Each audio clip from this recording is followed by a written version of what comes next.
Scene profiler हारियांग की shooting वाली जगह पे शिफ्ट होता है। वूजीन भी वहां पहुंच चुका था। वहां पर स्टाफ के लोग बहुत सारी तैयारियां करने में लगे हुए थे। वूजीन ये देखकर हैरान रह गया। उसने उस जगह को देख हैरान होकर सोचा कि ये तो किसी मॉल जितना बड़ा है। अब मुझे बादने जैसा फील हो रहा है, शायद ऐसा अचानक से नर्वस होने की वजह से हो रहा है। वहीं मास्क से अपना चेहरा छिपाकर खड़े हुए डायरेक्टर ताइक ने वूजीन को देख सोचा कि लगता है ये बंदा सरप्राइज्ड है। क्या वो इस बड़े फिल्म साइट कॉम्प्लेक्स पर पहली बार आया है? भले ही वो बाहर से एक एक्टर लगता हो, लेकिन चूंकि ये उसकी पहली शूटिंग है, वो अभी भी एक नौसिखिया है। ये काफी क्यूट है। मुझे उम्मीद है कि वो नर्वसनेस की वजह से एक्टिंग के दौरान कोई गलती ना कर दे। मानवू ने भी डायरेक्टर ताइक को देख लिया था। उसने मन ही मन सोचा कि लगता है जल्द ही कुछ इंटरेस्टिंग होने वाला है। फिर उसने चोई के पास जाकर पूछा कि क्या अब तुम खुश हो?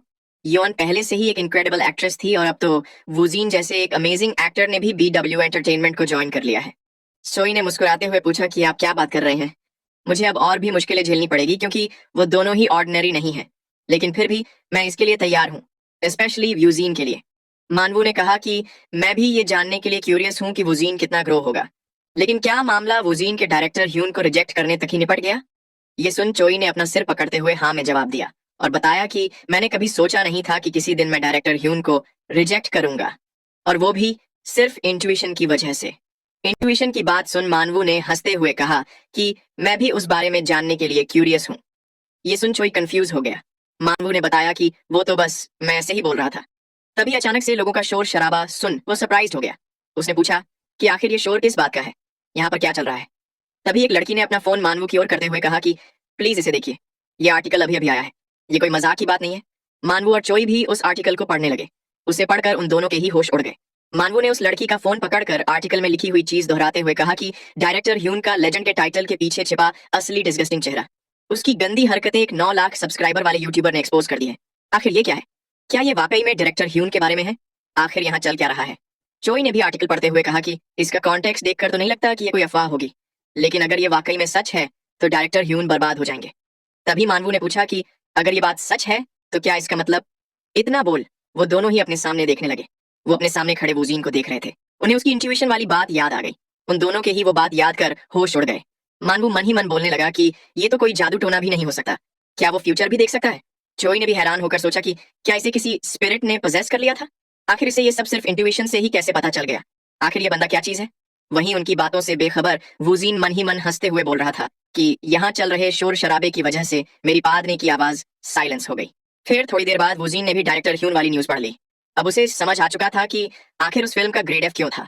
वो सोचने लगा कि मुझे ये तो लगा ही था कि फिल्म के व्यूज पूरी तरह से फेल होने वाले हैं, लेकिन मुझे अंदाजा नहीं था कि वो इस तरह से होगा। तभी अचानक पीछे से आकर मानवू ने उससे पूछा कि क्या तुमने उसे इसलिए रिजेक्ट किया था क्योंकि तुम्हें इस बारे में पता था?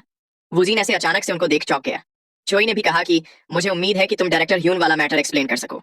ये सुन वूजीन ने सोचा कि उस बारे में तो मैं खुद भी हैरान हूँ। लगता है कि मेरा इंट्यूशन किसी तरह से फ्यूचर की प्रेडिक्शन जैसा है, लेकिन ये कोई उतनी भी बड़ी बात नहीं है, इसलिए मुझे लगता है कि झूठ बोलने में कोई दिक्कत नहीं होगी। इतना सोच उसने जवाब दिया कि ये बस एक कोइंसिडेंस था। चोई ने भी ये सुन कहा कि हाँ, ये बात तो कोई भी बता सकता है कि ये एक कोइंसिडेंस था, लेकिन तुम्हारी टाइमिंग एकदम सुपर्ब थी। मानवू ने भी सोचा कि ये सिचुएशन वाकई में अनएक्सप्लेनेबल है, लेकिन असली दिक्कत है इसकी इंट्यूशन, जो कि इस सिचुएशन के साथ कोइंसाइड होती है, और ऊपर से इतने शोर शराबे के बीच ये रिडिकुलसली शांत है। ऐसा लग रहा है मानो वूजीन को इस बात से फर्क ही ना पड़ता हो, मानो ऐसी चीजें इसके लिए रोज की बात है। शायद इसके उस मिस्टीरियस पास्ट में ऐसी चीजें आम बात होती होगी। इतना सोच वो बोलने लगा कि तो इसका मतलब ये वाकई में जादू टोना है। वूजीन ये सुन कंफ्यूज हो गया। मानवू ने बताया कि मैं तो बस मजाक कर रहा हूँ। फिर उसने आगे बताया कि अभी का आधा स्केड्यूल असिस्टेंट पार्ट का है, बाकी के लीड और सपोर्टिंग रोल्स अगले दिन से ज्वाइन करेंगे, इसलिए अभी तुम सिर्फ झुंग मीन के साथ ही शूट कर रहे होंगे। वूजीन ने भी उसे ठीक है कहा। मानवू ने आगे बताया कि तुम अभी शूटिंग स्टार्ट होने से पहले अपना मेकअप और आउटफिट भी ले सकते हो। वैसे तुम्हारा स्टाइलिस्ट कहाँ है? चोई ने बताया कि मैं उन्हें अभी इंट्रोड्यूस करने ही वाला था।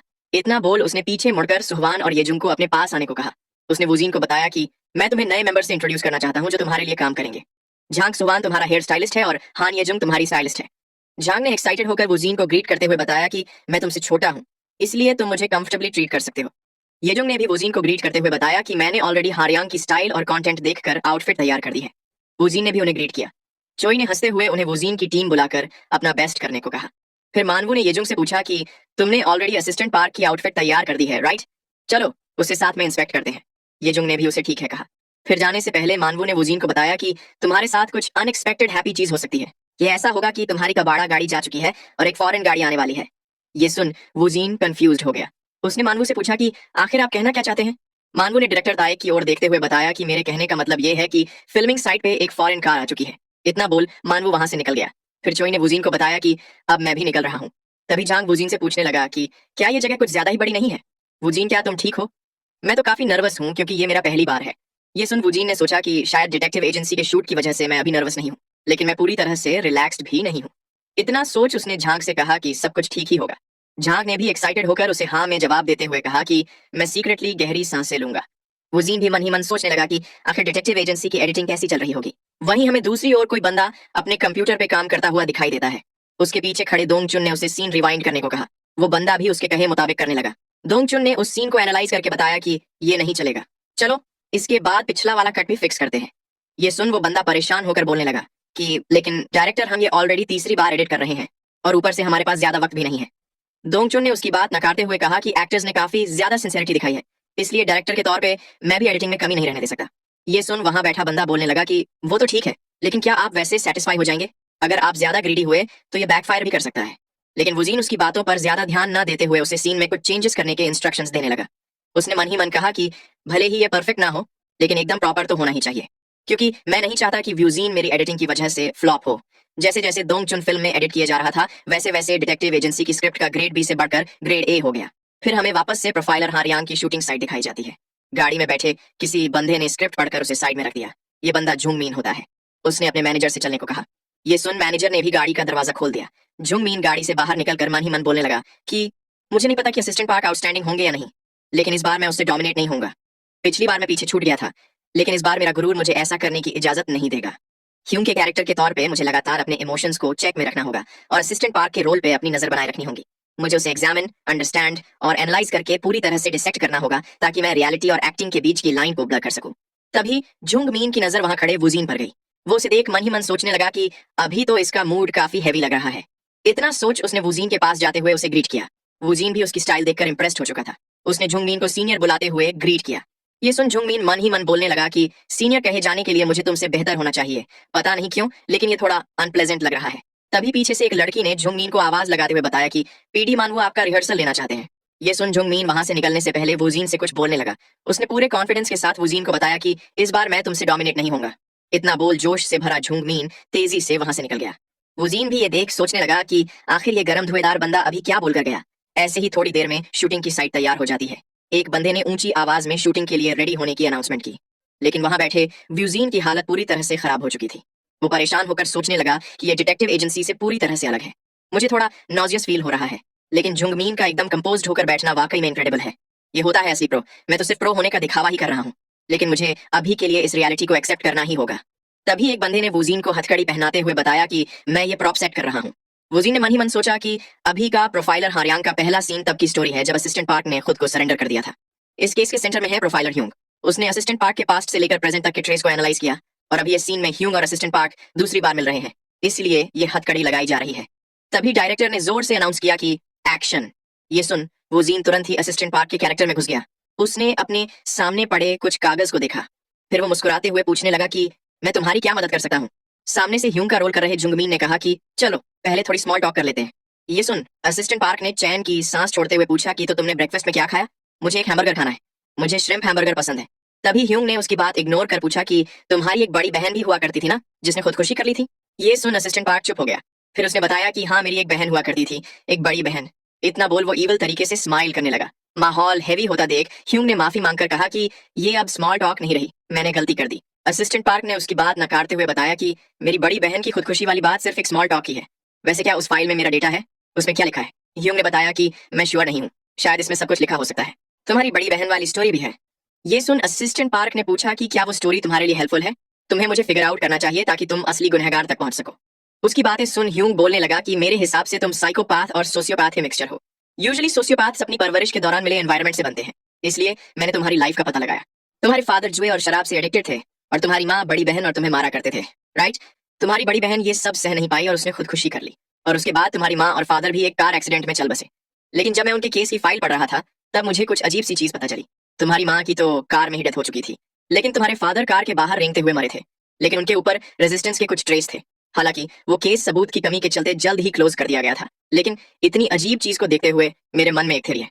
क्या उनका बेटा, जो कि जन्म से ही एक साइकोपैथ था और हेल जैसी जिंदगी एक्सपीरियंस करके एक सोशियोपैथ बन चुका था, क्या वही कल्प्रिट नहीं है? तुम्हारा सीरियल किलिंग का प्लेजर अपने फादर से ही शुरू हुआ था, राइट? ये सुन असिस्टेंट पार्क बोलने लगा कि तुम मेरे ऐसे कामों को भी जानते हो जो पब्लिक को नहीं पता। ह्यूम को भी उससे डरावनी फीलिंग आ रही थी। असिस्टेंट पार्क ने इवल तरीके से स्माइल देते हुए पूछा कि क्या तुम्हें सही में लगता है कि तुमने मेरे बारे में सब पता लगा लिया है? क्या तुमने कभी ये नहीं सोचा कि मेरी कोई अनकही कहानी भी हो सकती है? उसका ऐसा ऑरा देख जुंग मीन पूरी तरह से हैरान रह गया। वहां खड़ा मानवू भी उसकी एक्टिंग से इम्प्रेस्ड था। डायरेक्टर ताइक भी पूरी तरह से हैरान हो चुका था। उसने मन ही मन सोचा कि ये तो वही सुबह वाला नौसिखिया एक्टर है। जुंग मीन को भी उससे डोमिनेट ना होने के लिए अपनी पूरी कोशिश करनी पड़ रही है। ये कोई नौसिखिए का लेवल नहीं है। आखिर ये बंदा है कौन? इतना सोच उसने अपने पास खड़े बंदे से पूछा कि उस एक्टर का नाम क्या है। उस बंदे ने बताया कि एक्टर का नाम कांग वुजीन है। ये सुन डायरेक्टर ताइक सरप्राइज्ड हो गया। उसे याद आया कि ये तो वही ह्यून का बताया हुआ रूड बेनाम एक्टर है। ये वाकई में ऑडिशन क्लियर करने की वर्थ रखता है। इसकी एक्टिंग इतनी अमेजिंग है कि उसे ऑडिशन देने की भी कोई जरूरत नहीं है।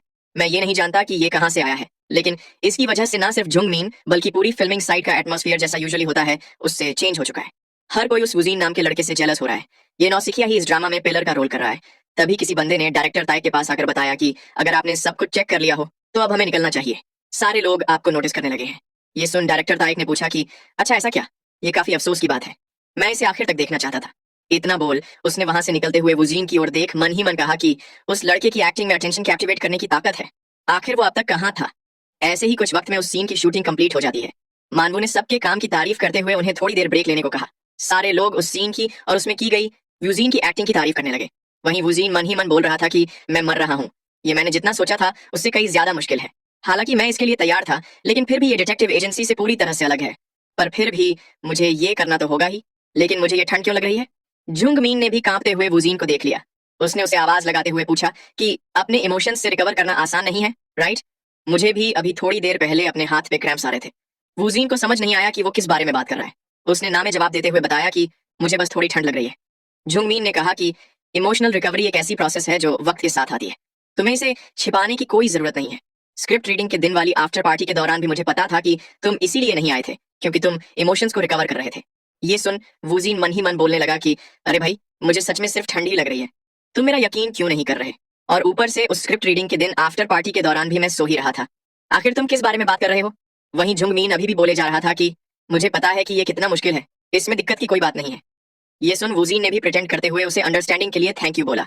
उसने परेशान होकर मन ही मन सोचा कि क्या ये इस बात पर भी यकीन नहीं करेंगे जब मैं कन्फेस करूं कि मैं सिर्फ कॉन्सेप्ट एक्टिंग ही कर रहा था। थोड़ी देर बाद शूटिंग फिर से शुरू हो जाती है। एक बंदे ने वुजीन के पास आकर उसे रेडी होने को बोला। वुजीन ने भी उसे हाँ में जवाब दिया, लेकिन वो उतरे हुए चेहरे के साथ सोच रहा था कि ये काम बहुत ही ज्यादा डिमांडिंग है। हमने कई दिनों से फिल्मिंग स्टॉप नहीं की है। मुझे ऐसा लग रहा है कि मैं एक एक्टिंग रोबोट बन चुका हूँ।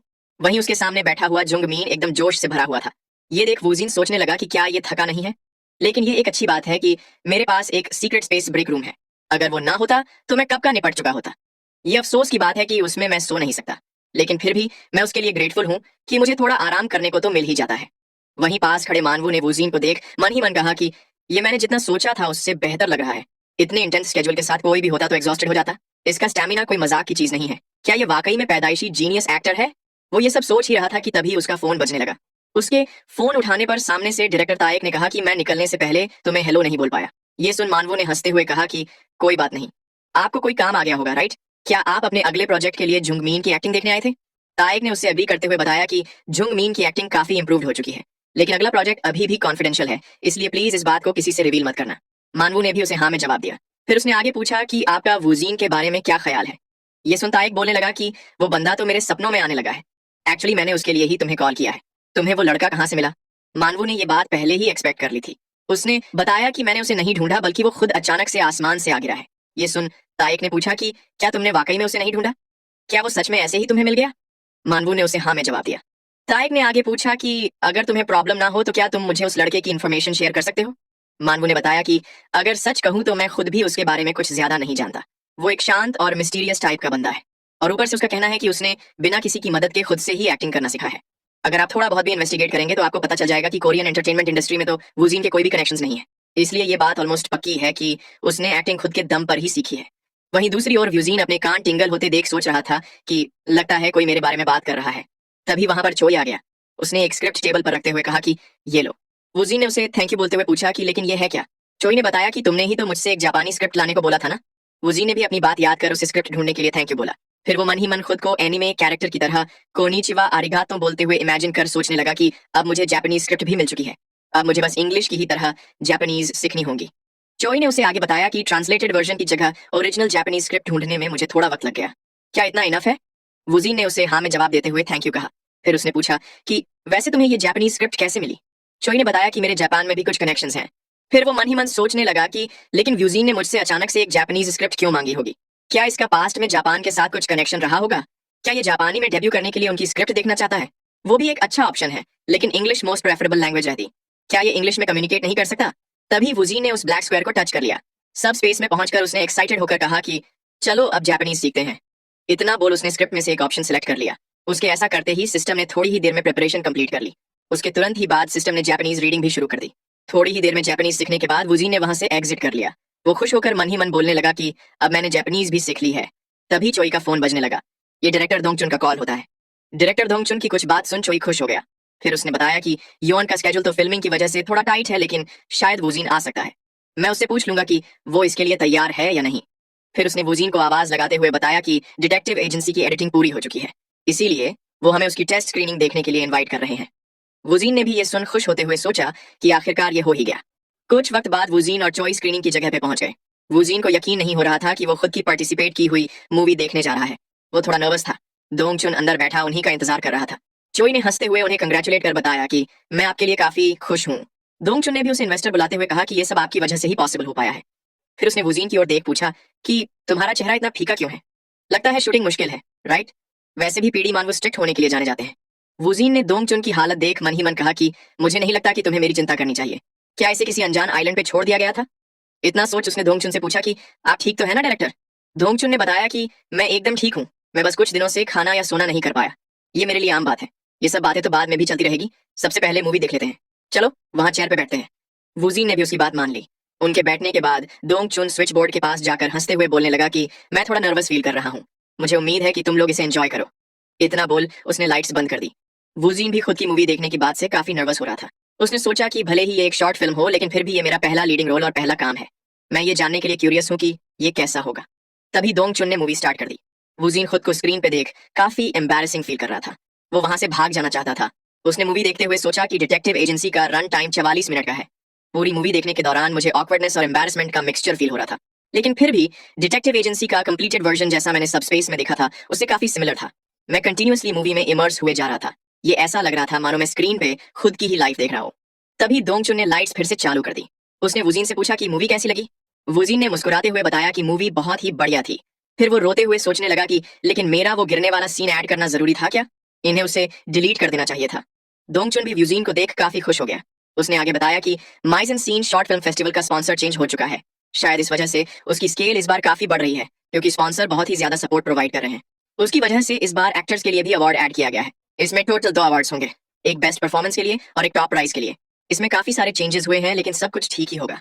डिटेक्टिव एजेंसी लोगों का अटेंशन जरूर कैच करेगी। जब वुजीन यहाँ पर डिटेक्टिव एजेंसी में खोया हुआ था, वहीं दूसरी ओर ब्रॉडकास्टिंग इंडस्ट्री में एक साइलेंट वॉर की तैयारी चल रही थी। बाकी ब्रॉडकास्टिंग स्टेशंस ने एक दूसरे को दबाना शुरू कर दिया।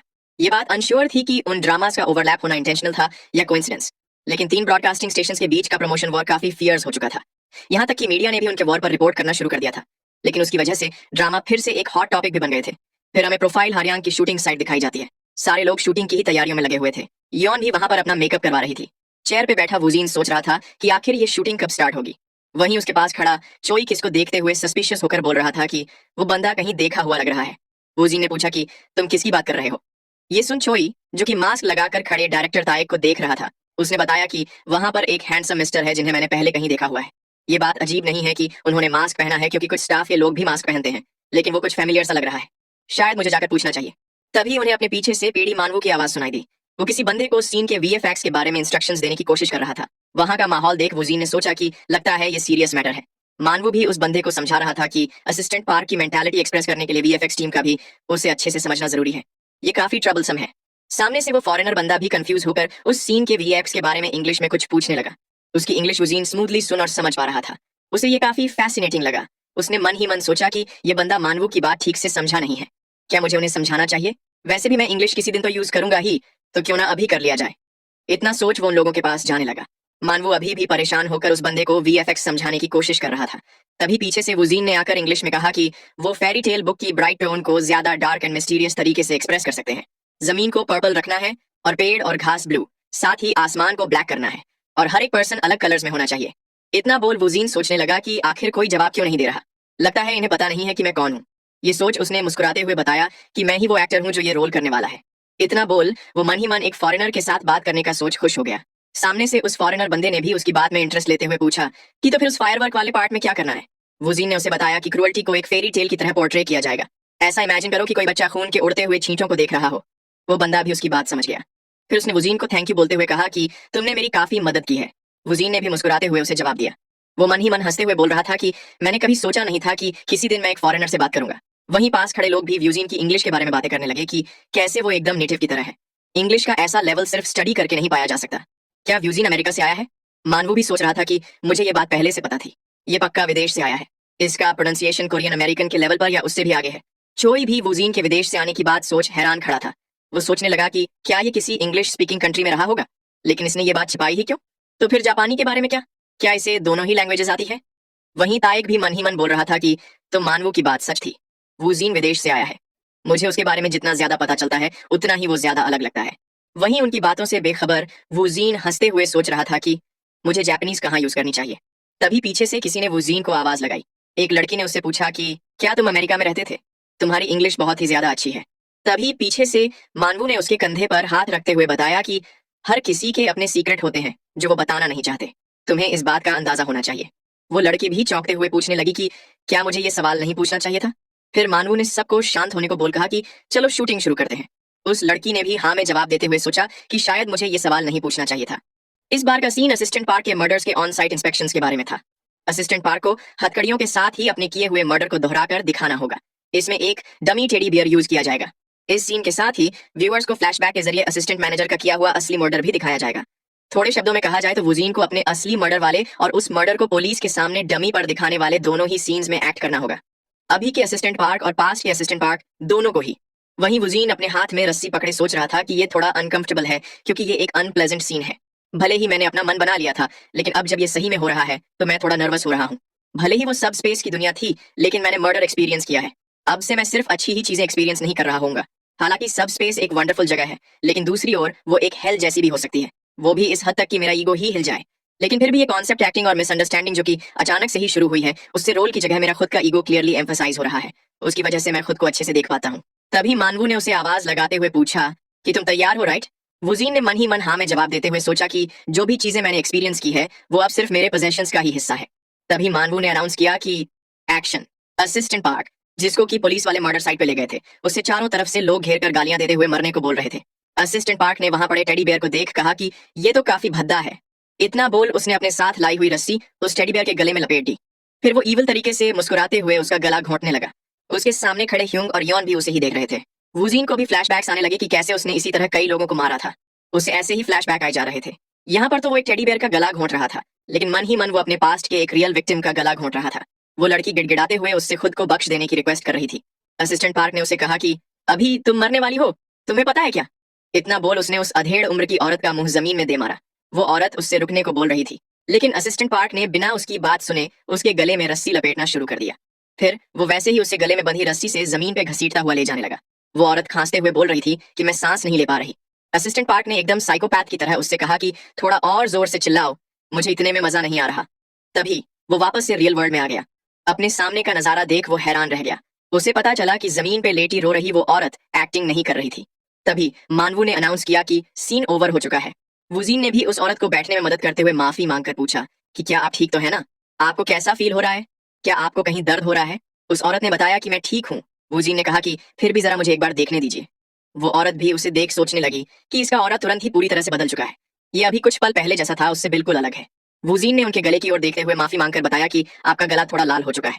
उस औरत ने वुजीन से कहा कि कोई बात नहीं, तुम्हारा हाथ मेरे गले से भी ज्यादा लाल हो चुका है। तुमने इंटेंशनली रस्सी का टेंशन ज्यादा दिखाने के लिए उस पर ज्यादा प्रेशर दिया था, राइट? उसकी वजह से मेरे गले वाली रस्सी लूज थी। वुजीन ने बताया कि फिर भी हमें सेफ रहने के लिए चेक करवा लेना चाहिए।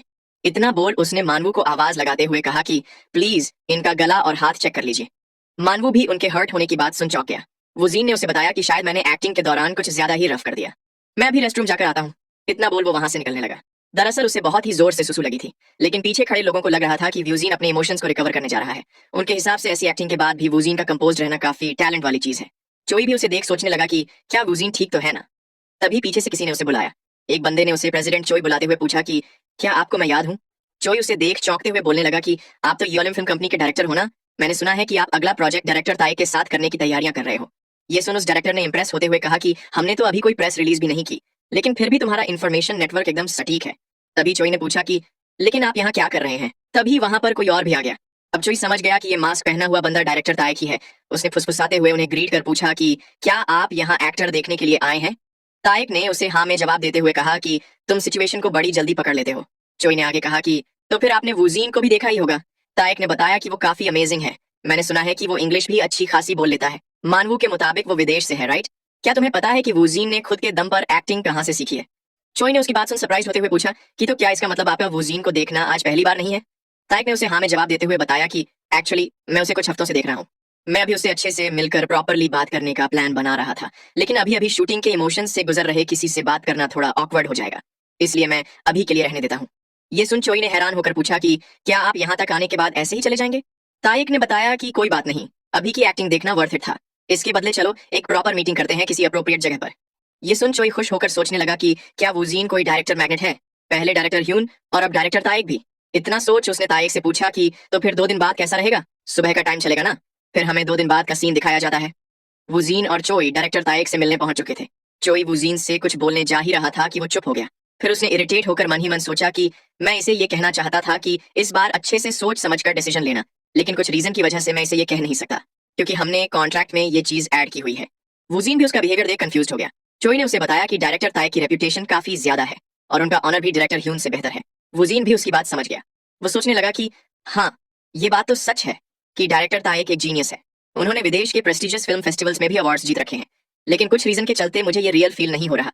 इसीलिए मैं उतना भी नर्वस नहीं हूँ, या फिर शायद ऐसा इसीलिए है क्योंकि मुझे एक्टिंग शुरू किए हुए 2 महीने हो चुके हैं। चॉय ने भी उसे देख कहा कि लगता है यहाँ सिर्फ मैं ही नर्वस हूँ। खैर चलो अंदर चलते हैं। उनके दरवाजा खोलते ही डायरेक्टर तायक ने खड़े होकर उन्हें ग्रीट किया। चॉय ने भी काफी एक्साइटेड होकर उसे ग्रीट किया। वूजीन ने हमेशा की तरह ही ज्यादा एक्सप्रेशंस ना दिखाते हुए ग्रीट किया। तायक ने मुस्कुराते हुए वूजीन से कहा कि तो मुझे फाइनली तुम्हें पास से देखने का मौका मिल ही गया। ये लो, ये मेरे नेक्स्ट प्रोजेक्ट की स्क्रिप्ट है। कुछ और एक्टर्स को ये ऑलरेडी रिसीव हो चुकी है। चलो अभी बैठकर इसे अच्छे से पढ़ लेते हैं और उसके बाद हम इसे डिस्कस करेंगे। वूजीन ने भी उसे हाँ में जवाब देते हुए ब्लैक स्क्वायर को टच कर लिया। सब स्पेस में पहुंचकर उसने सोचा कि चलो पहले इसकी रेटिंग देख लेते हैं। तभी वो स्क्रिप्ट का ग्रेड डी देखकर सरप्राइज्ड हो गया। वो सोचने लगा कि आखिर इसकी रेटिंग इतनी खराब क्यों है। तभी उसने पिछली एफ ग्रेड वाली स्क्रिप्ट याद कर सोचा कि वो एक ड्राफ्ट स्क्रिप्ट थी। अगर वो ड्राफ्ट स्क्रिप्ट ओरिजिनल स्क्रिप्ट के कुछ ही पेजेस से ली गई थी और उस वजह से उसकी क्वालिटी लो थी, तो क्या इसका मतलब ये स्क्रिप्ट भी अनफिनिश्ड है। लेकिन अनफिनिश्ड स्क्रिप्ट के साथ कास्टिंग कैसे हो सकती है। और ऊपर से डायरेक्टर तायक ने कहा है कि उन्होंने ये स्क्रिप्ट कुछ और एक्टर्स को भी दी है। मैं इस बारे में श्योर नहीं हूँ, लेकिन उनके एक जाने माने डायरेक्टर होने के बावजूद भी मुझे सोचना पड़ रहा है। ऐसी लो ग्रेड और खराब क्वालिटी की स्क्रिप्ट को प्रोड्यूस करना थोड़ा अजीब है। यहाँ पर लेफ्टिनेंट सार्जेंट और प्राइवेट के रोल दिए गए हैं। इसमें मिलिट्री वाली वाइब है। अगर मैंने इसे पढ़ना शुरू किया तो मुझे किसी वॉर के बीच में पटक दिया जाएगा और मैं फ्रीक आउट कर जाऊंगा। अब अचानक से मुझे डर लगने लगा है। अभी के लिए मुझे एग्जिट कर लेना चाहिए। इतना सोच वो सब स्पेस से बाहर निकल आया। तायक ने उससे पूछा कि क्या कुछ दिक्कत की बात है, तुम ठीक तो हो ना। वूजी ने कहा कि हाँ मैं ठीक हूँ। ये सुन तायक ने बताया कि तुम स्क्रिप्ट मिलने के बाद कुछ पल के लिए जम गए थे, तो मैंने सोचा कि कहीं तुम्हें ये स्क्रिप्ट खराब तो नहीं लगी ना। वूजी ने मन ही मन कहा कि हाँ ऐसा ही है। फिर वो सोचने लगा कि लेकिन तायक इतनी दूर तक आया है तो मुझे भी उसे थोड़ी रिस्पेक्ट दिखानी चाहिए, लेकिन इसकी रेटिंग इतनी खराब क्यों है। क्या मैं इसे पढ़ने के बाद इस बात का पता लगा पाऊंगा। तायक ने कहा कि चलो इसे थोड़ा बहुत डिस्कस कर लेते हैं ताकि हमें पता चले कि इसका एटमॉस्फेयर हमारे टेस्ट को सूट करता है या नहीं। इसके बाद वो लोग उस स्क्रिप्ट को डिस्कस करने लगे। वूजीन सोच रहा था कि मैं इस स्क्रिप्ट को जितना ज्यादा देखता हूँ उतना ही मुझे समझ नहीं आता कि इसकी रेटिंग इतनी लो क्यों है। मुझे इसमें कोई स्पेसिफिक इश्यूज नहीं दिख रहे, इसलिए मैं समझ नहीं पा रहा। आई थिंक मुझे इस बारे में पूछ ही लेना चाहिए।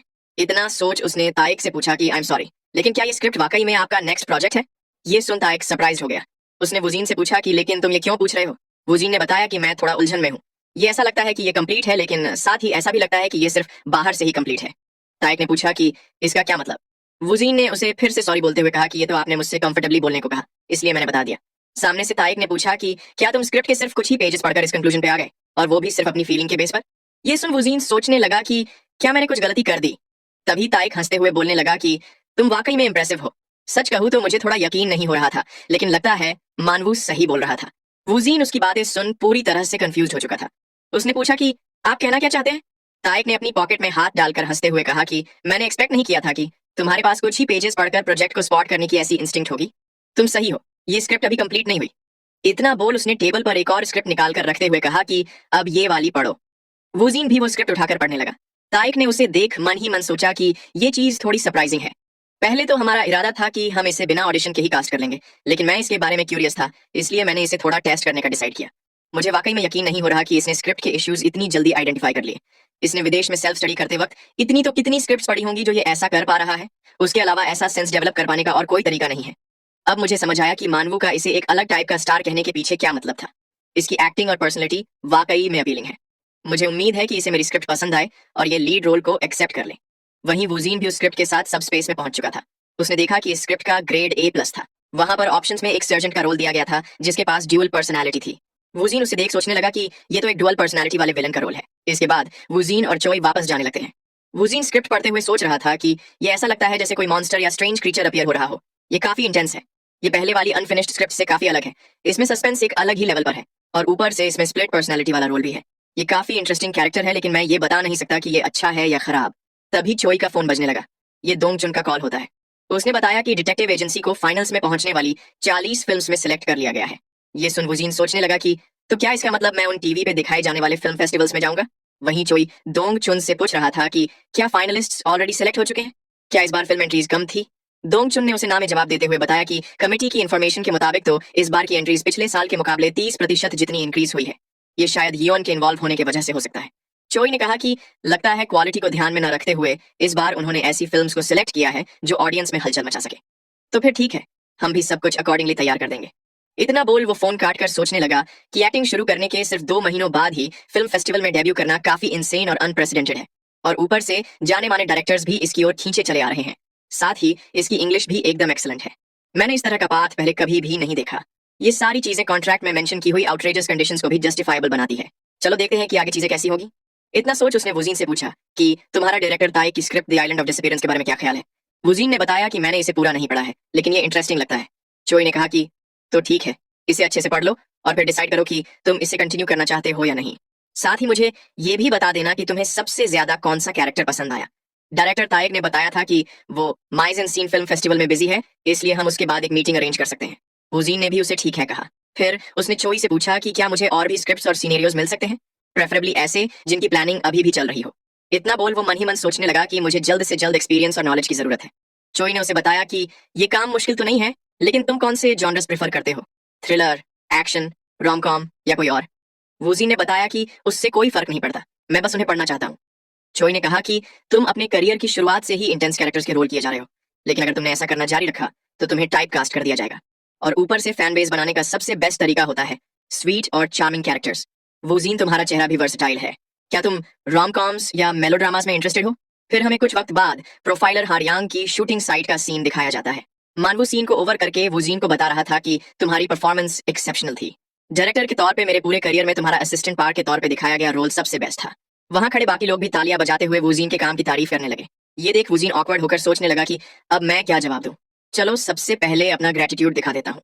इतना सोच उसने सबको थैंक यू बोलते हुए बताया कि मुझे बहुत कुछ सीखने को मिला है। झुंग मीन और मानवू भी उसे देख मुस्कुरा दिए।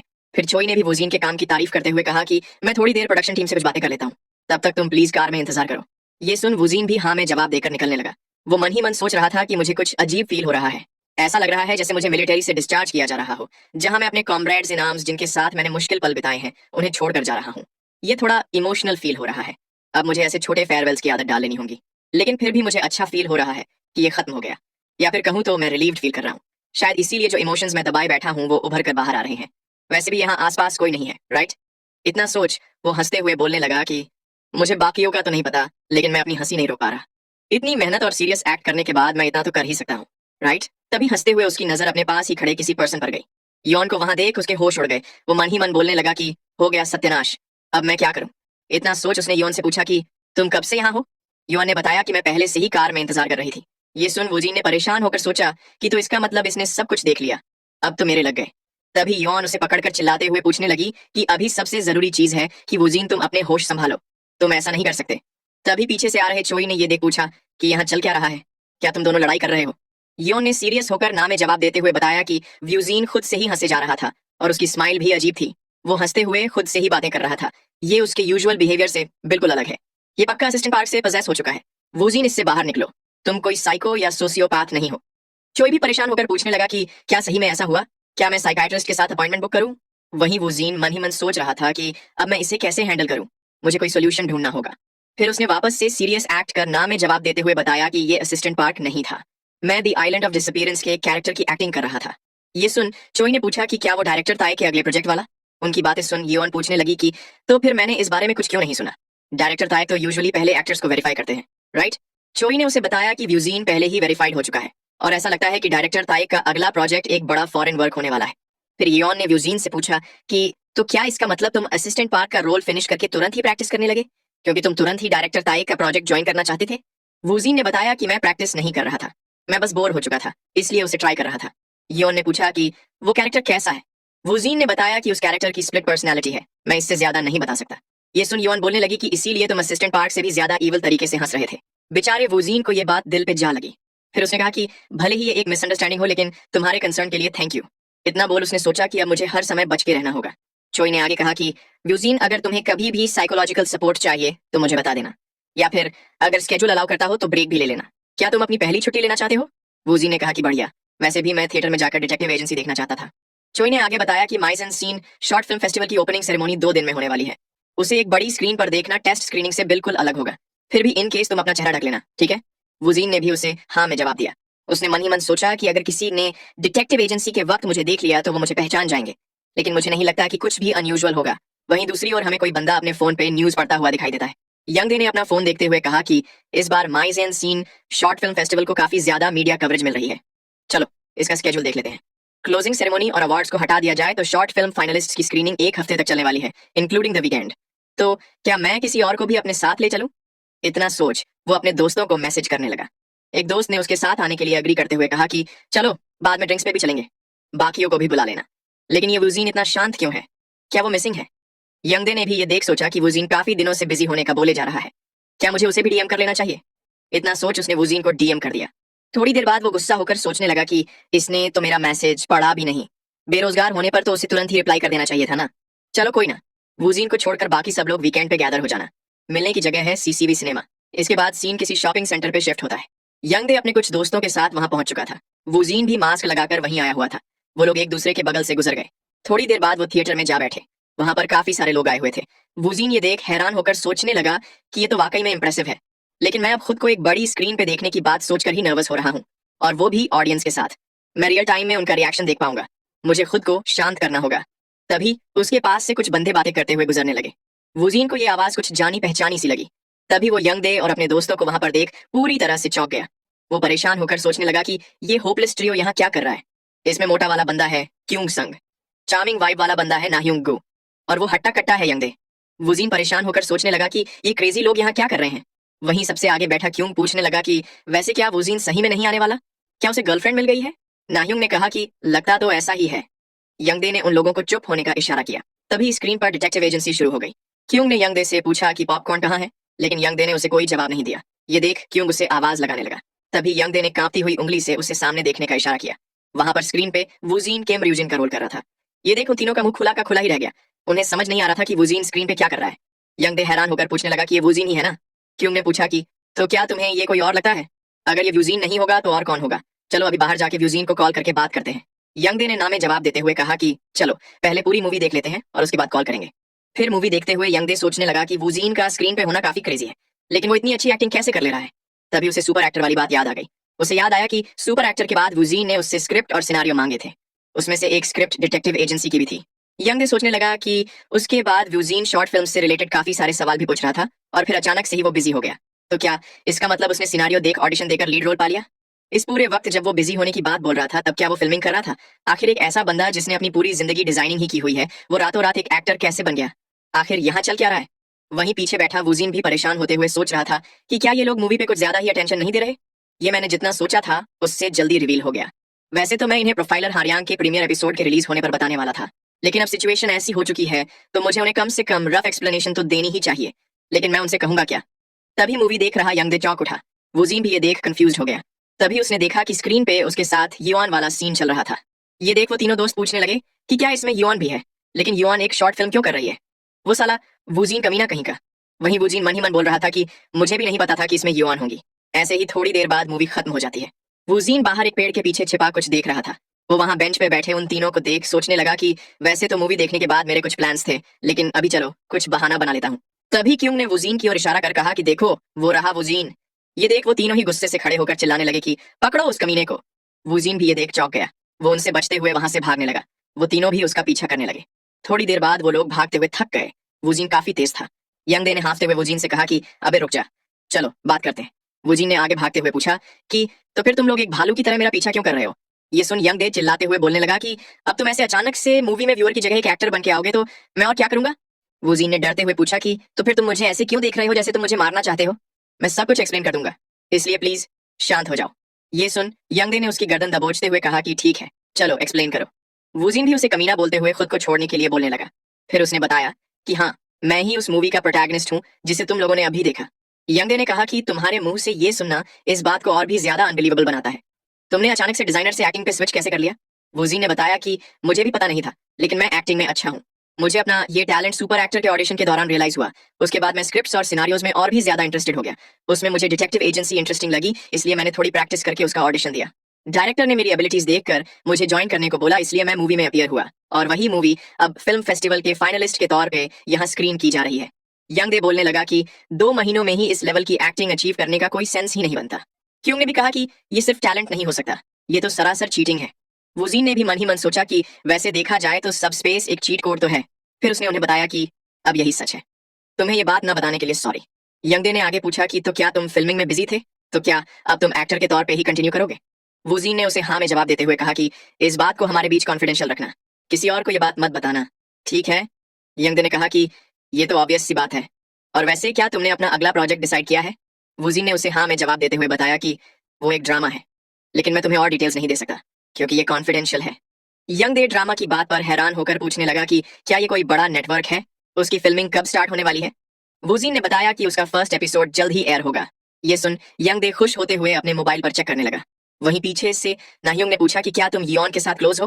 वुजीन ने अपना फोन उठाते हुए हाँ में जवाब देकर बताया कि मेरे पास यॉन का नंबर है। ये सुन वो दोनों ही उसके पास मंडराने लगे। वहीं यंगदे ने देखा कि डिटेक्टिव एजेंसी के ऑलरेडी काफी सारे आर्टिकल्स पब्लिश हो चुके थे। उसने सोचा कि क्या ये यॉन के अपीयरेंस की वजह से है? वैसे इसमें थोड़े बहुत व्यूजीन के भी मेंशंस हैं। अब मैं भी क्यूरियस होने लगा हूँ। जब कुछ फेमस लोग mise en scene film festival को अटेंड करेंगे तब क्या होगा? फिर हमें कुछ वक्त बाद का सीन दिखाया जाता है। मूवी थिएटर फिर से भर चुका था। वहां बैठे एक बूढ़े आदमी ने कहा कि लगता है आर्ट वर्क्स की क्वालिटी पिछले साल के कंपैरिजन में काफी बढ़ चुकी है। उसके पास बैठे बंदे ने बताया कि लेकिन मुझे एक्टर्स की परफॉर्मेंसेस थोड़ी डिसअपॉइंटिंग लगी, हालांकि डायरेक्शन काफी अच्छा है। वहीं किसी और बंदे ने अपने पास बैठे पर्सन से जापानीज में पूछा कि डायरेक्टर आपके इस बारे में क्या विचार है? उस बंदे ने बताया कि मैं भी उन लोगों के ओपिनियन से एग्री करता हूँ। दरअसल ये बंदा एक जापानीज मास्टर डायरेक्टर क्योतारो तानीगुची होता है। उस पहले वाले बंदे ने क्योतारो का जवाब सुन कहा कि मुझे पता था आपको भी ऐसा ही लगेगा। क्योतारो ने भी मुस्कुराते हुए कहा कि तो चलो अब अगली मूवी देखते हैं। तभी स्क्रीन पर डिटेक्टिव एजेंसी शुरू हो गई। क्योतारो ने सोचा कि चलो देखते हैं कि ये मूवी कैसी है।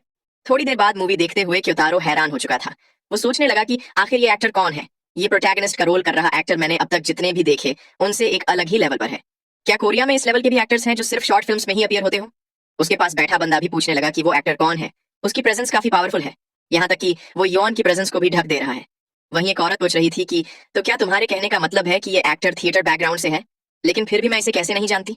मैंने भी इसे कभी किसी थिएटर प्लेस में नहीं देखा।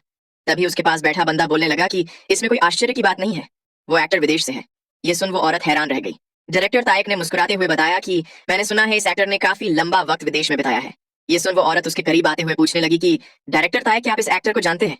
वो विदेश में कहाँ था? तायक ने बताया कि एग्जैक्ट डिटेल्स तो मैं भी नहीं जानता, मैंने बस अपने कनेक्शन से उसके बारे में थोड़ा बहुत सुना है। खैर ये एक्टर इस बार का पहला चुंगमुरों का ब्लू चिप होगा। मैं आने वाली क्लोजिंग अवार्ड सेरेमनी के लिए वाकई में एक्साइटेड हूँ। ऐसे ही कुछ दिनों बाद माइसियन सीन शॉर्ट फिल्म फेस्टिवल का क्लोजिंग और अवार्ड सेरेमनी का दिन भी आ जाता है। वहां पर काफी सारे एक्टर्स आए हुए थे। जर्नलिस्ट भी उनकी फोटोज ले रहे थे। एक जर्नलिस्ट ने अपने पास वाले बंदे से पूछा कि क्या योन और जुंगह्यूक आने वाले हैं? उस बंदे ने बताया कि मुझे लगता है योन तो आएगी, लेकिन मैं जुंगह्यूक के बारे में श्योर नहीं हूँ। उसका ना आना ही बेहतर रहेगा, राइट? तभी उसके पीछे से कोई बंदा चिल्लाने लगा। पीछे खड़ा सियोप चिल्लाते हुए बोलने लगा कि हर कोई योन के बारे में ही बात किए जा रहा है, सब कुछ योन के बारे में ही है। जुंगह्यूक के इश्यूज को योन ने ढक दिया है। उसके पास बैठे जुंग ह्यूक ने कहा कि लेकिन फिर भी अगर वो खुद यहाँ आई तो चीजें बदल जाएगी। रिसेंटली मैंने मुझे और युआन को कंपेयर करते हुए काफी सारे आर्टिकल्स देखे हैं। मुझे लगता है कि इस क्लोजिंग और अवार्ड सेरेमनी के दिन सब कुछ बदल सकता है। सीओब ने भी खुश होकर उसकी बात से एग्री करते हुए बताया कि मैंने कुछ अफवाहें भी सुनी हैं। तुम डिटेक्टिव एजेंसी जैसी फिल्म से ढक जाओ, उसका तो कोई चांस ही नहीं बनता। चलो अब बाहर चलते हैं। जुंग ह्यूक ने भी उसे हाँ में जवाब दिया। इतना बोल उन्होंने गाड़ी का दरवाजा खोल दिया। बाहर खड़े रिपोर्टर्स भी चौंक उठे। सारे रिपोर्टर्स फटाफट फोटोज खींचने लगे। सीओब और जुंग ह्यूक भी ये देख मुस्कुरा दिए, लेकिन रिपोर्टर्स उनके नहीं बल्कि डिटेक्टिव एजेंसी की टीम के फोटोज ले रहे थे। ये देख उन दोनों का ही चेहरा देखने लायक हो गया। उन्होंने जल्दी से अपनी गाड़ी का दरवाजा वापस से बंद कर लिया। वहीं वूजीन इतने सारे लोगों को देख नर्वस हो रहा था। उसे नॉजियस फील होने लगा था। उसके पास ही खड़ी योन ने पूछा कि क्या ये वाकई में तुम्हारा पहला फिल्म फेस्टिवल है? तुम्हारा रिएक्शन काफी फीका है। भले ही ये मॉडेस्ट हो, लेकिन फिर भी ये मेजी एंड सीन फिल्म फेस्टिवल है। ये सुन वूजीन सोचने लगा कि ये इस जगह को मॉडेस्ट कैसे कह सकती है। तभी एक रिपोर्टर ने योन से पूछा कि आपने अचानक से एक शॉर्ट फिल्म में पार्टिसिपेट करने का निर्णय क्यों किया? एक दूसरा रिपोर्टर भी उसे पोज देने की रिक्वेस्ट करने लगा। ये सुन योन ने पीछे से वूजीन के क्लोज जाते हुए एक पोज दिया। उसने वूजीन से कहा कि मुझे पता है कि तुम्हें ये पसंद नहीं है, लेकिन तुम्हें रिपोर्टर्स के सामने फ्रेंडली एक्ट करना होगा। बस थोड़ी देर ऐसा कर लो। ये सुन वूजीन मन ही मन खुशी के मारे रोते हुए बोलने लगा कि हाँ बिल्कुल, ये तो मैं तुम जितना चाहो उतनी देर तक कर सकता हूँ। अब कम से कम कुछ चीज तो मैं उस होपलेस ट्रियो के सामने ब्रैग कर पाऊंगा। फिर एक बंदे ने उनसे पूछा कि आप लोग डिटेक्टिव एजेंसी की टीम है, राइट? आप यहाँ हॉल में एंटर कर सकते हैं। तभी अंदर का दरवाजा खुल गया। वहां पर स्टेज के सामने काफी सारे लोग बैठे हुए थे। उस बंदे ने उन्हें बताया कि डिटेक्टिव एजेंसी की टीम हॉल के सेंटर में जा सकती है। वूजीन ने भी अपनी जगह ले ली। वो नर्वस होकर सोच रहा था कि ऐसा लग रहा है जैसे हर कोई हमें ही देख रहा है। तभी उनके सामने स्टेज पर खड़े एंकर ने पूछा कि अब सब ने अपनी सीट्स ले ली होंगी, राइट? तो चलिए अब अवार्ड सेरेमनी को शुरू करते हैं। ऐसे ही अवार्ड सेरेमनी शुरू हो जाती है। एंकर ने अनाउंस किया कि अब अगला अवार्ड जो है वो पहली बार दिया जाने वाला है, जो कि एक्टर्स और एक्ट्रेसेस को ऑनर करने के लिए है। अब हम बेस्ट एक्टिंग अवार्ड्स और ग्रैंड प्राइज प्रेजेंट करेंगे, लेकिन उससे पहले हम बेस्ट एक्ट्रेस का अवार्ड देंगे। ये अवार्ड डायरेक्टर ताइक के द्वारा दिया जाएगा। डायरेक्टर ताइक ने भी स्टेज पर आकर अपनी स्पीच देते हुए कहा कि मैं यहाँ पिछले साल भी आया था, लेकिन इस बार माहौल कुछ ज्यादा ही वाइब्रेंट है। चलो अब मैं विजेता का नाम भी अनाउंस कर देता हूँ। द बेस्ट एक्ट्रेस का अवार्ड जाता है डिटेक्टिव एजेंसी से होंग येओन को। येओन भी अपना नाम सुन स्टेज की ओर बढ़ने लगी। वहां बैठे सारे लोग इस बारे में बातें करने लगे। वो पूछ रहे थे कि तो क्या बेस्ट एक्टर का अवार्ड जुंग ह्यूक को मिलेगा? वहीं स्टेज पर ताइक ने येओन को अवार्ड देते हुए कंग्रेचुलेट किया। येओन ने भी उसे थैंक यू बोला। फिर येओन ने अपनी स्पीच देते हुए कहा कि सबसे पहले तो मैं आप लोगों को थैंक यू बोलना चाहती हूँ। सच कहूँ तो मेरी एक्सपेक्टेशंस काफी लो थी, क्योंकि बाकी एक्टर्स ने भी बहुत ही अच्छा परफॉर्म किया था। साथ ही मैं डायरेक्टर दोंग चुन को भी अपना ग्रेटिट्यूड एक्सप्रेस करना चाहती हूँ, जो कि इस वंडरफुल डिटेक्टिव एजेंसी के मास्टरमाइंड है। और मैं सारे स्टाफ और एक्टर्स को भी थैंक यू बोलना चाहती हूँ, जिन्होंने इस कम समय में मेरे साथ कड़ी मेहनत की। और साथ ही मैं उस बंदे को एडवांस में कंग्रेचुलेट करना चाहती हूँ। ये सुन लोग बातें करने लगे कि आखिर येओन किसके बारे में बात कर रही है। वहीं वूजीन ने कंफ्यूज होकर सोचा कि क्या येओन मुझे कंग्रेचुलेट कर रही है। तभी चोई ने वहां पर आते हुए वूजीन से माफी मांगकर कहा कि मैं थोड़ा लेट हो गया। वहीं स्टेज पर एंकर अनाउंस कर रहा था कि अब अगला द बेस्ट एक्टर का अवार्ड डायरेक्टर क्योतारो तानिगुची द्वारा दिया जाएगा। चोई ने येओन को देख पूछा कि क्या तुम्हें ऑलरेडी अवार्ड मिल गया? येओन ने हाँ में जवाब देते हुए बताया कि ये बेस्ट एक्ट्रेस का अवार्ड है। ये सुन चोई ने उसकी तारीफ करते हुए कहा कि लगता है अब पीआर की तैयारियां करने का वक्त आ चुका है। वैसे वहां आगे भीड़ कुछ ज्यादा ही है। वूजीन भी चोई को जगह देने के लिए खड़ा हो गया। तभी स्टेज से एंकर ने अनाउंस किया कि बेस्ट एक्टर का अवार्ड जाता है डिटेक्टिव एजेंसी से कांग वूजीन को। ये सुन वूजीन अपनी जगह पे ही जम गया। बाकी लोग भी बातें करने लगे कि ये कांग वूजीन कौन है? क्या ये वो खड़ा हुआ बंदा है? शायद वही होगा। वहीं येओन वूजीन को देख बोलने लगी कि ये अपना नाम अनाउंस होने से पहले ही खड़ा हो गया। क्या इसे खुद पर इतना ज्यादा यकीन है? चोई ने भी मुस्कुराते हुए कहा कि मुझे तुम्हारा ये कॉन्फिडेंस पसंद आया। अब जाओ और अपना अवार्ड ले लो। वहीं वूजीन आगे बढ़ते हुए कंफ्यूज होकर सोचने लगा कि ये मैं कैसे हो सकता हूँ। बाकी लोग भी उसे देख बातें कर रहे थे कि क्या ये एक अनजान एक्टर है? इसके एक्सप्रेशन तो काफी सीरियस है। क्या ये खुश नहीं है? वूजीन के स्टेज पर पहुंचने पर डायरेक्टर क्योतारो तानिगुची ने उसकी ओर एक बुके बढ़ाते हुए जापानीज में कहा कि कंग्रेचुलेशंस, तुम्हारा काम वाकई में अमेजिंग था। वूजीन ने भी बुके लेते हुए जापानीज में थैंक यू बोलते हुए कहा कि आपका डिटेक्टिव एजेंसी के बारे में ऐसा सोचना वाकई में ऑनर की बात है। उसकी जापानीज सुन क्योतारो और वहां खड़ी लेडी पूरी तरह से हैरान हो गए। उस लेडी ने पूछा कि क्या तुम्हें जापानीज आती है? ये सुन वूजीन कंफ्यूज होकर सोचने लगा कि क्या अभी मैंने जापानीज में जवाब दिया? फिर उसने खुद को संभालते हुए बताया कि बस मुझे थोड़ी बहुत जापानीज आती है। ये सुन क्योतारो पूछने लगा कि क्या बाय एनी चांस तुम जापान में रह चुके हो? तुम्हारी प्रोनाउंसिएशन ऐसी तो नहीं लगती कि तुमने इसे लैंग्वेज स्टडी करके सीखा हो। वूजीन ने कहा कि ये उतना भी अच्छा नहीं है, लेकिन फिर भी आपके कॉम्प्लीमेंट के लिए थैंक यू। मैं बस कम्युनिकेशन जितना कर लेता हूँ। क्योतारो ने उसे बताया कि तुम्हारी जापानीज एक नेटिव स्पीकर के लेवल पे है। मैं वाकई में इंप्रेस्ड हूँ। तुम एक्टिंग में भी इनक्रेडिबल हो और ऊपर से फॉरेन लैंग्वेज में भी इस लेवल की प्रोफिशिएंसी रखते हो। ऐसे टैलेंट के साथ भी तुम सिर्फ शॉर्ट फिल्म में ही क्यों इन्वॉल्व हो? ये सुन वूजीन सोचने लगा कि इस बात से इनका क्या मतलब है। वहीं दोंग चुन भी वूजीन की जापानीज सुनकर हैरान हो चुका था। वो सोच रहा था कि क्या वूजीन जापानीज है, लेकिन ऐसा तो नहीं हो सकता। उसकी कोरियन भी अच्छी है, तो क्या इसने जापान में भी काम किया हुआ है? क्या वो एक कोरियन रेजिडेंट के तौर पे जापान में रहा होगा? क्या इसी वजह से वो डायरेक्टर क्योतारो को भी जानता है? चोई भी व्यूजीन को देख मन ही मन बोलने लगा कि पहले तो मुझे यकीन नहीं था, लेकिन ये सही में जापानीज भी बोल सकता है। आखिर ये बंदा है कौन? इसका पास्ट कैसा रहा होगा? वहीं स्टेज के नीचे से एक बंदा वूजीन को कुछ इशारा करने लगा। ये देख क्योतारो ने उससे माफी मांगकर कहा कि लगता है मैंने प्रोसीडिंग्स को इंटरप्ट कर दिया है। मिस्टर वुजीन, तुम प्लीज अपनी स्पीच कंटिन्यू करो। वुजीन माइक के पास जाकर सोचने लगा कि अब मुझे क्या बोलना चाहिए। मेरी स्पीच जितनी हो सके उतनी सीरियस और पोलाइट होनी चाहिए। फिर उसने अपने सामने की फ्लैशलाइट से इंप्रेस होकर सोचा कि ऐसा लगता है मानो मेरे सामने लाइटनिंग स्ट्राइक हो रही हो। अब मुझे कुछ नहीं पता, मुझे बस कुछ अप्रोप्रिएट बोलकर थैंक यू कह देना चाहिए। इतना सोच वो माइक में बोलने लगा कि थैंक यू। मुश्किल वक्त लंबा और परसिस्टेंट था, लेकिन अब मेरे आसपास काफी सारे वंडरफुल लोग हैं। मैं अपने रिमार्क्स लंबे नहीं रखूंगा, मैं बिना रुके अपना बेस्ट करता रहूंगा। आप लोगों को फिर से थैंक यू। इतना बोल वूजीन वहां से जाने लगा। एंकर ने भी अगले प्राइज के लिए अनाउंसमेंट शुरू कर दी। योन और दोंग चुन ने भी वूजीन को कंग्रेचुलेट किया। वूजीन ने उनसे भी थैंक यू बोला, लेकिन अंदर ही अंदर उसकी जान निकले जा रही थी। वहीं योन ने कहा कि अब सिर्फ फिल्म के लिए ग्रैंड प्राइज ही बचा है। आप लोगों को क्या लगता है, इसे कौन सी टीम जीतेगी? चोई ने कहा कि ये तो डिटेक्टिव एजेंसी की ही टीम होनी चाहिए, राइट? तभी स्टेज से एंकर ने अनाउंस किया कि फिल्म का ग्रैंड प्राइज जाता है डिटेक्टिव एजेंसी को। ये सुन दोंग चुन की आंखों से आंसू निकलने लगे। पूरा हॉल तालियों की गड़गड़ाहट से गूंज उठा। जैसे जैसे फिल्म फेस्टिवल पूरा हो रहा था, वैसे वैसे रिपोर्टर भी जल्दी से इसकी जानकारी दुनिया में फेंक रहे थे, और ये न्यूज वुजीन के लिए एक एक्टर के तौर पर रिकॉग्नाइज होने की अपॉर्चुनिटी बन गई। मानवो वुजीन के जीतने की बात सुन खुश था। वुजीन के दोस्तों के तो इस बात पे होश उड़ चुके थे। उसके परिवार वालों को तो इस बात पर यकीन ही नहीं हो रहा था जब वुजीन ने उन्हें अपने अवार्ड जीतने की बात बताई। फिर हमें कुछ वक्त बाद का सीन दिखाया जाता है। वुजीन मोबाइल पे अपने बारे में आर्टिकल पढ़ते हुए सोच रहा था कि ये अमेजिंग है कि ये आर्टिकल अभी भी पॉपुलर है। Mise en scene short film festival और योन की वजह से मेरी पॉपुलैरिटी भी बढ़ गई है। लगता है मुझे ऐसे मैसेजेस आते ही रहेंगे। फिर उसने मोबाइल साइड में रखते हुए सोचा कि इसके बारे में मैं बाद में सोचूंगा, अभी मेरी एक मीटिंग है। तभी पीछे से डायरेक्टर ताइक ने आते हुए उससे देरी के लिए माफी मांगी। उसने आगे पूछा कि वैसे प्रेसिडेंट चोई कहाँ है? वुजीन ने बताया कि वो थोड़ी देर के लिए रेस्टरूम गए हैं। ये सुन ताइक ने कहा कि तो चलो हम अपना काम स्टार्ट करते हैं। इतना बोल वो सोचने लगा कि मेरे मन में काफी सारे सवाल हैं, लेकिन मुझे नहीं लगता कि व्यूजीन उनका जवाब इतनी आसानी से देगा। इतना सोच उसने व्यूजीन से कहा कि सबसे पहले तो तुम्हें अवार्ड जीतने के लिए कंग्रेचुलेशंस, मैं तुम्हारे लिए वाकई में खुश हूँ। वुजीन ने भी उससे थैंक यू कहा। ताइक ने आगे पूछा कि तो तुम्हें स्क्रिप्ट कैसी लगी? वुजीन ने बताया कि वो काफी इंटरेस्टिंग थी। ये सुन ताइक हंसते हुए पूछने लगा कि क्या सही में? तो फिर तुम्हें स्टोरी का कौन सा कैरेक्टर सबसे ज्यादा पसंद आया? वुजीन ने जवाब दिया कि वो स्प्लिट पर्सनैलिटी वाला कैरेक्टर। ये सुन ताइक ने मुस्कुराते हुए बताया कि वो उतना भी आसान नहीं होगा। तो फिर तुमने इसके बावजूद भी उसी रोल को क्यों चूज किया? वुजीन मन ही मन कंफ्यूज होकर बोलने लगा कि बस मजा आ रहा था इसलिए चूज कर लिया। इतना सोच उसने बताया कि लगता है मुझे विलेंस पसंद है। ये सुन ताइक बोलने लगा कि सच कहूं तो मुझे लगा नहीं था कि तुम ऐसा सोचोगे। एक्चुअली मैं भी तुम्हारे लिए उसी रोल के बारे में सोच रहा था। क्या तुम इस प्रोजेक्ट में हिस्सा लेना चाहते हो? वुजीन ने कहा कि अगर पॉसिबल हो तो मैं इसे ग्लैडली एक्सेप्ट करूंगा।